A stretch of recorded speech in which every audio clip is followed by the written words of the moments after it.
So what I will talk in today about the TVB, the virtual brain, is more like it's large-scale brain modeling. So, okay, let's see what, okay. What Victor always like for 10 years, and I want to share my laser point maybe. And we always talk about like build a whole brain, the large scale brains, and then like we build like the models on each brain regions. And so we always have like the same parameters on the same brain. When we first see like the wonderful big brain project, the data from Katrin's Institute, and I think as the computational neuroscience, we are so excited, like finally we can map the region variance. When we zoom in to see the cellular information, we can build a model from point neurons and to bottom up to build the whole brain modeling. So we can build the regional brain informations into use the big brain information to do our large scale brain modeling. It's easily to do modeling, but how to prove it? So we need to match this simulation data to the real brain measuring data. So we want to improve the model inversion of the human brain imaging data. This work starts with from CDP3 in the HBP, the SJA2. Right now we are working on this topic for the WP1, work package 1 in the SJA3. So right now I just talk about how the anatomical information to map to the brain regions and to build this large-scale brain modeling.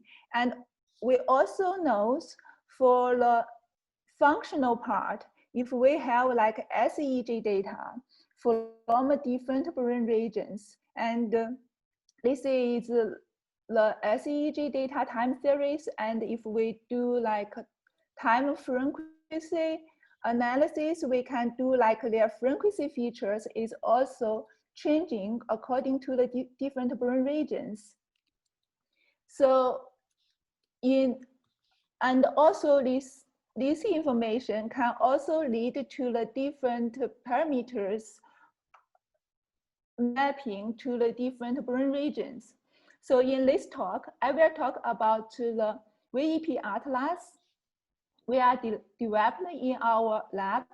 And also I will talk about what is the functional region variance and why we need to talk about this. And also as like the anatomical regional variance and functional region variance also can map to the brain models, can do the simulation and to do the, and also I think it's kind of the cross-validation of the anatomical region variance as a use case. And I will show you how we build the VEP pipeline, which is the ongoing trial for the epilepsy patient to find like which brain region areas the seizure start. So in the future, in HBP and SJA3, WP1, we want to build the showcase to based on this VEP atlas to have the region variance version of the VEP. And I just briefly idea to see what to tell you what is the story about the VEP atlas we built for the epilepsy patient, and which is based on the free software tertiary atlas, so it can be automatically labeling and to do easily to do the personalization. And our clinicians changed it to match the clinical practice. And for example, on the left side, you can see how we separate the one brain regions into 5 brain regions. And the second example I want to show you is how to improve the forward modeling. And then in total, we have 162 brain regions. And we test on our 50 patients, and right now it's used the ongoing 400 trial patient.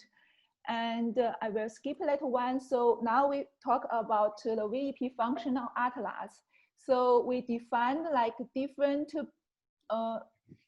we defined here, we just show like for the different brain regions here, and you can see how the frequency features is different. So of course, there is a lot of different features we can do, and here I just show you the one is at the peak frequency. We can see across the brain and how the peak frequency, how they distribute, and about like this 3D big brain, and its agreement with some previous literature about like the low frequency happens in the occipital lobe, and then parietal lobe is the higher frequency, and frontal lobe is more higher. And what we want to use for this functional atlas to also has like a spatial regional variance. And here I talk about what is the workflow of the VEP. And we already have like this atlas. We can to do like a personalize of the virtual brain and use the individual cortical geometry to do like the parsation. And then we also have the information about the individual connectivities. Also, we want to link to the source signal to the brain region signals. Here, for the epilepsy patient, we have like SEEG recordings. They put the electrode inside the patient's brain, and you can see, and this green, and this is the sensor level. So it's also like the SEEG recording, they have the time and the spatial two features. And we build like this model, 2D epileptic models. You can see like if it's this manifold, if the trajectory in this manifold is there is no seizure, and this part there is a seizure, and there is a changing for the key parameters. If we found these key parameters, we can identify which region is the epileptogenic zone where the seizure start for the patient. And then we can help the clinicians to design the surgery plan to do that. And then it's very important, we want to evaluate our result, whether the pipeline is good or not, or bad. And once we get the enough confidence, so we are now going on the clinical trial, and it involved 13 French clinician centers to do this, and with it's ongoing 3 years and for 400 patients. Right now, for the scientific part, what we want to do, and we have this whole pipeline, and we want to put the region variance. It's not only these key parameters, it's parameters related to these regions, the character.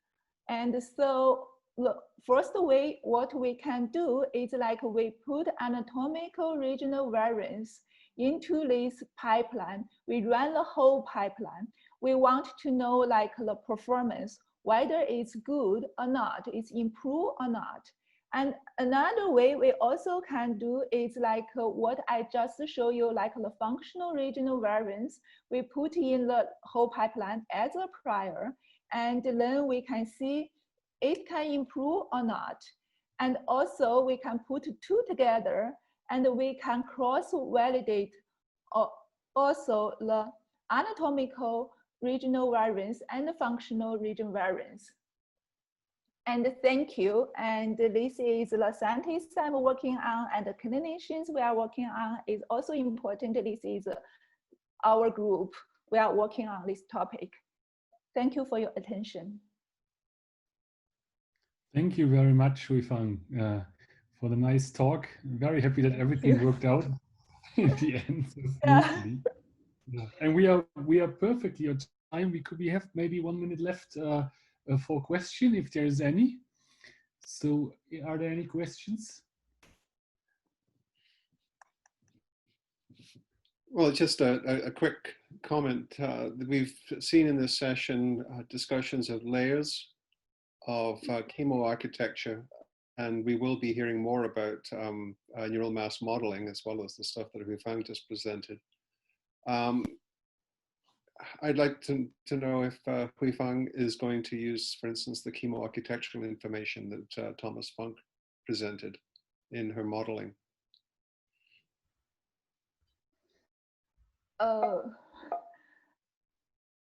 I'm sorry, because we through some technical difficulty, I missed his talk. I think later on we will go back to look at it, because my internet has no problem, so I'm traveling to test the internet things. So, but maybe I can give a quick initial answer to this, Ellen.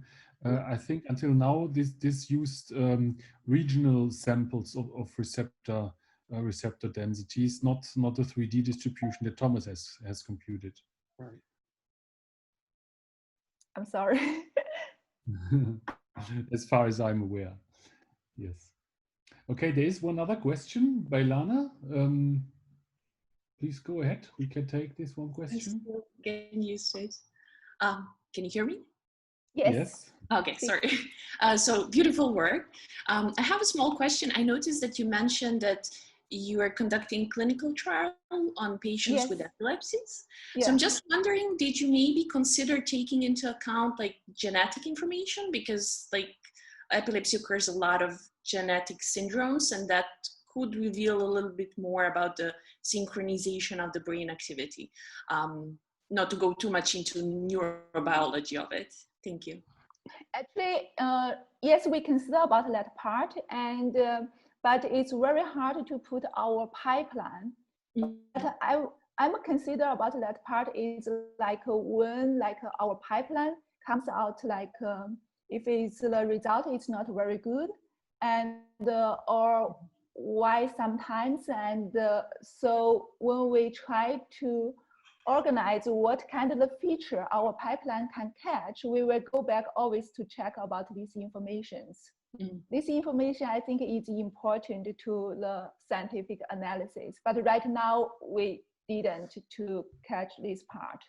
We only like use SEEG signals and use diffusion MRI. Yeah. So did you particularly focus on interictal spikes or not really? Like you just try to model everything? No, we specialize for, we consider about like for the different, for different patients, they have a different seizure type, and then we analyze, like clinicians first identify the different, the typical seizures to us. And sometimes it's different seizure types. So we analyze all the seizure types, and then we group all the results together and discuss with the clinicians for each patient actually, and for like to report them. Thank you.